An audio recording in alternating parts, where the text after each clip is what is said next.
Ngayon naman, Carla, ang pag-uusapan natin ay tungkol sa overseas absentee voting na para sa ating mga OFWs mula sa iba't ibang bansa. Para pag-usapan yan, kasama natin ngayong umaga from the Center for Migrant Advocacy Philippines, ang Executive Director na si Miss Ellen Sana. Good morning po, ma'am. Good morning. Good morning, JC. Good morning, Carla. Magandang umaga po, ma'am. Ma'am, kakagaling nyo lang po ng Jeddah. Tama po ba?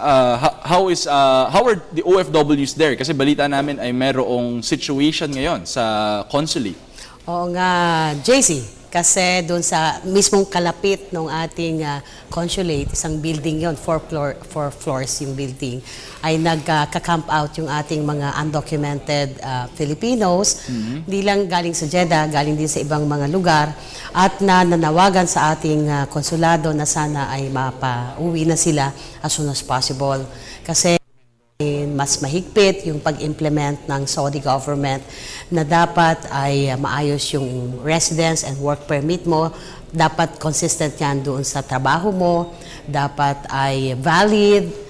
At unfortunately, marami rin tayo kasing mga OFWs na nag-run away dahil sa abusive working and living conditions. So sila din ay kasama doon sa mga nagka-camp out. Kaya lang ang it's a concern for all of us kasi may kasama silang mga bata, meron pa doong 6-month-old baby. Ay ang init kasi ngayon sa Saudi, 50-degree heat, tapos naka-tent lang sila. So, bago ako umalis... 50 degrees? 50 degrees. Celsius? Celsius, oo. Wow! So, mainit siya talaga. So, kaya nga ako nawalan din ng boses. Tapos ay, ang talagang inaasahan nila na tutulong ay ang konsulado natin. And in fairness, the consulate at tumulong din tayo na mag-audience din sa Consul General natin, kay Consul diba, mga immediate needs nila para lang medyo maayos yung kanilang pagstay doon sa lugar na yon. Tubig for general use. So gusto nila, meron nang pinrovide na tubig yung konsulado, hati-hati sila kasi meron ding shortage ng water sa Jeddah. May ilaw sana kasi madilim yung lugar. So meron na rin ilaw na na-provide. But siyempre ang mas talagang concern nila, sana magkaroon ng pagpapabilis ng pagpapauwi sa kanila. Which is actually not so easy to do. Kasi ang sistema sa Saudi, at ito siguro dapat alam ng mga OFWs na pupunta sa Saudi, meron sila doong tinatawag na sponsorship system na meron kang sponsor na responsable sa iyo for better or for worse. So pag ikaw ay nag-run away, kasi salbahe siya halimbawa, at the end of the day, pag uuwi ka na sa Pilipinas, buhay ka man o patay, kailangan ng approval, yung tinatawag na no objection certificate na i-issue yung original mong sponsor the first time na pumunta sa Saudi. Yung employer, no? Tama ba? Employer or sponsor. Dapat kasi ngayon magka-match na yung employer mo ay yung sponsor mo. Kasi in the past, meron tinatawag na freelance visa.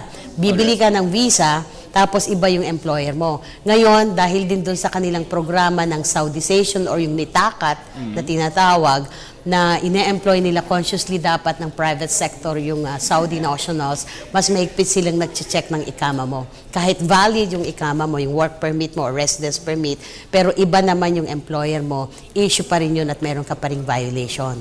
Okay, so that's a very important piece of information para sa mga kapwa natin na who are planning to work there. Pero ma'am, speaking of Jeddah, kamusta na po yung yung voting doon? Voting, ang ating kasing overseas voting ay nagsimula noong April 13. Unfortunately, sa kaso ng Jeddah ay na-reset ito to April 16 dahil hindi pa dumating yung ating ballot boxes, yung mga mukhang oroka na baka pwedeng oroka na lang yung gamitin. Hindi man pwede, magagalit si Comelec. So, ni-reset to April 16, pero nung April 16 hindi pa rin nagsimula kasi hindi pa rin talaga na-release yung mga ballot boxes. So ano nang date ngayon, ma'am? Hindi ko alam kung anong bagong dates, pero ang situation kasi ay per Comelec rules, 8 hours a day lang yung voting period mo. Kasi magtatapos siya ng May 13, 2 o'clock Saudi time. So, ibig sabihin, kung nagkaroon ka na ng kulang na mga araw, ilang araw na yon, you have to adjust the voting schedule per day. Hahabaan mo na lang yung oras. Nako, So, may halos 7 days na ang lumilipas. Kaya nga, so hahabaan mo yung oras. Ang interesting naman sa Saudi ay mga konti lang yata matulog yung mga tao doon. So, kasi din, dahil mainit, nagsisimula yung araw nila, medyo tanghali na, tapos hanggang lagpas ng alas 12 naman sila gising. So baka naman hindi masyado yung pag-adjust ng longer hours for the voting period.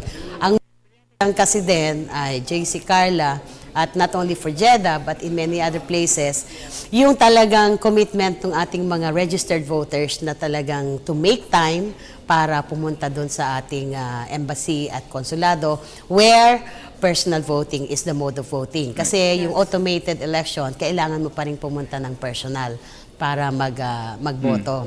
Doon naman sa iba na postal, at marami rin ang mga post natin na postal lang mode ng voting, then they have to wait. I think natanggap na nila, much earlier, natanggap na nila yung mga balota nila. But they should not forget to send it back sa konsulado or sa embassy.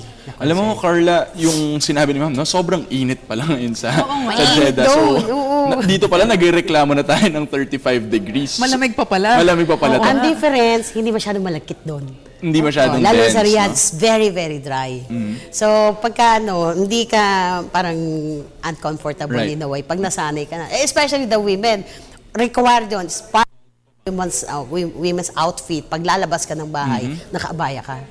Yung balot sa katawan. No? Yung So, damit na maitim. sana talaga ay makuha no ng mga nagka-camp out ngayon doon sa konsulado yung mga hinihingi nila, no? Yes. Kasi grabe rin yung sakripisyong binibigay nitong mga to.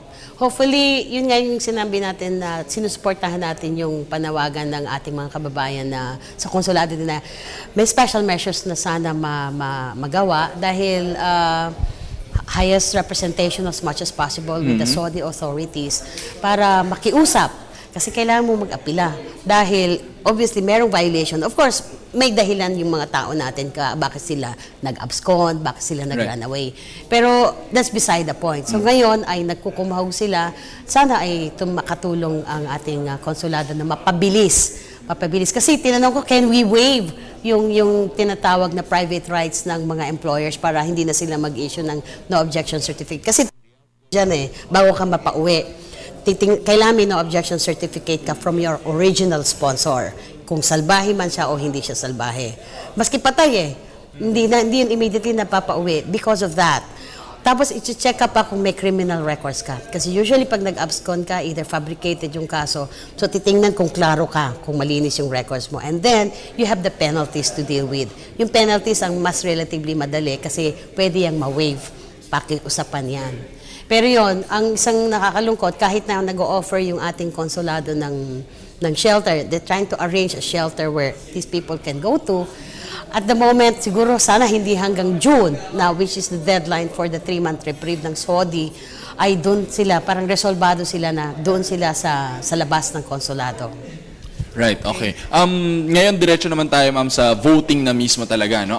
Absentee voting, ano, ma'am, yung ine-expect natin na magiging turnout ngayon? Kasi from the previous election, 26%, no? Or tumaas to, no? Relatively tumaas na yung percentage ng ating mga voters. Ngayon ba, do we expect na same level or tataas pa? Sana mas mataas kasi in terms of registration, na-breach ng registration for this election yung mga nakaraang registration. Ang total natin ngayon ay, and COMELEC targeted 1 million, muntik nang maabot, 900,000 plus yun. Kasama dyan, for the record, na-reinstate ng COMELEC yung more than 200,000 na initially na-delist nila nung January.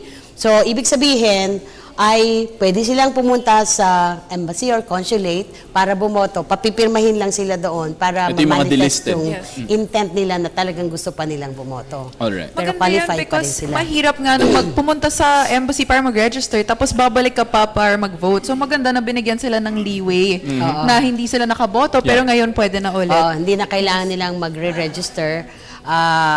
Kailangan lang nila the day na boboto sila dahil meron ka namang isang buwan ay may extrang pirmahan lang, but otherwise, you're just as qualified as the other voters. So, yun yung ano doon. Kaya lang, yun nga, ang isang challenge siguro ang malaking bilang ng botante natin ay nasa Middle East. At ang good news is, meron silang mas mabilis na paraan ng pagbibilang because automated ang election sa several posts doon sa Middle East. At hopefully dito sa bandang Hong Kong at Singapore at saka Los Angeles, matataas din ang voter registration dyan. Very active yung community. Isang susi kasi dyan, yung cooperation, partnership ng embassy at konsulado natin with the Filipino community. The OFWs, no? Doon sa yung mismo area. OFWs, na sila yung mag-encourage sa kapwa OFWs nila na magboto. Okay, pero ma'am, during the last elections, nagkaroon ng medyo may problema sa information dissemination. Na-improve na ba ito ngayon? Parang na-improve kasi nakikita ko si Chair Brillantes, mga celebrities ay nananawagan din sa ating overseas Filipinos at maya't maya naman ay nakapost. Kaya lang, syempre, there's nothing like the personal appeal. Kaya dyan papasok talaga yung mga communities, organized Filipino communities overseas. Faith-based group can help a lot kasi very active ang community natin sa Hong Kong, sa ibang lugar. Yung mga church-based and faith-based groups ay kanilang pinupuntahan din. Malaki ang magiging impluensya nila na ma-encourage yung mga botante natin na lumabas at bumoto. Siguro ma'am, just to clarify, no, para sa ating mga viewers, kasi meron din tayong mga viewers through our live streaming, no, so sa ptv.ph, what are the modes of voting po, no, para sa ating mga OFWs? Kasi you were mentioning kanina, meron pong personal, merong postal, paano po ba to? Okay, yung personal, edi pupunta ka sa embassy at consulate. Yun ang mga voting precincts mo, ang voting places mo. At personally, boboto ka. So kung hindi pa automated, then you have to write the names of the candidates. For the election, senatorial at party list lang ang maboboto, ang iboboto ng ating mga overseas Hindi voters. po pwede yung local nila Hindi dito pwedeng sa local. Pilipinas. Unfortunately, yung batas for overseas voting, at the moment, restricted or limitado sa national possessions. Pero hopefully, yung right to vote dapat all the way, di ba? So, sana maayos yan pag siguro nag-automate. Right. Yung ganun. Yeah? So, personal voting, you have to go personally to the post to cast your ballot. Pag naman postal voting, ay kailangan, marireceive mo yung balota mo. Diretso from the COMELEC. So may mga ilan na tayong kaibigan na mas earlier na-receive na nila yung balota nila. Then they write again the names of the candidates na pinili nila. Then they should not forget to send it back to the consulate or the embassy. Hindi sa Pilipinas ipapadala. Yung automated election system, which is what we are doing here sa Pilipinas, 7 post yan. Dati kasi 2 post lang noong 2010. Saan po ito ma'am, itong 7 posts? Yung 7 post ng automated ay Singapore, yun yung dalawa nung nauna ng 2010. Right. Then, dinagdagan niya ng Abu Dhabi at Dubai sa UAE. Then, in Saudi, sa Riyadh at sa Jeddah. At saka dito sa Kuwait. Bakit kulang pa ng isa? 7 yan eh. Siguro may isa pa, no? But that's fine. Yun. So, automated election system yung kanilang mode doon. Personal din yun, pupunta ka. Pero mas madali yung madali, pero dapat maalam nila kung paano ang pagboto. They have to shade Right. properly. They should not be putting any unnecessary markings kasi very sensitive yung time markings ang tawag nila. So, at don't overvote. Kailangan lang Kasi ng may mga invalidate. kasi may invalidate yung kanilang for that position. So, pwedeng undervoting but not overvoting definitely. Tapos sila yung mag-feed immediately, congratulations, di ba? Nakaboto ka right. na. So, yung hassle ng pagbibilang, ito kasing AES ay ginamit sa mga matataas ang voter registration. Yung hassle ng pagbibilang, mawawala na yon. So, nagtatali ka ng ganyan-ganyan. Immediately, kaya mong makuha yung resulta ng election. So, 7 yon. And then you have modified postal. Ang modified postal naman, mga 14 post yan, yung balota will be sent from COMELEC to the post. And post sends it to the voter. Pwedeng by local mail or pwede na sasabihin pagkilala, uy, nandito na yung balota mo, kunin mo na lang. Tapos ibabalik uli nila. Alright. Siguro ma'am, message na lang po, no? Sa ating mga viewers, invite them to vote. Okay, sa ating mga kababayan sa abroad, yung mga overseas voters natin, nagsimula na po ang ating botohan hanggang May 13. Sana po ay magkaroon kayo ng oras na bumoto para sa 12 senador at isang party list representative. At pwede ko bang maniwagan? O pwede bang magpahabol? Go ahead. Dahil kakarating ko lang from Riyadh and Jeddah, marami pong salamat dun sa host families ko sa Riyadh at saka yung Setro family. Nagpa-thank you eh. At saka dun sa Jeddah, ating mga kaibigan sila Charles at sila Bong Concha na sila ho yung nag-host sa akin. And maraming, of course, thank you so much to the ambassador kasi na-facilitate yung Right. visa ko.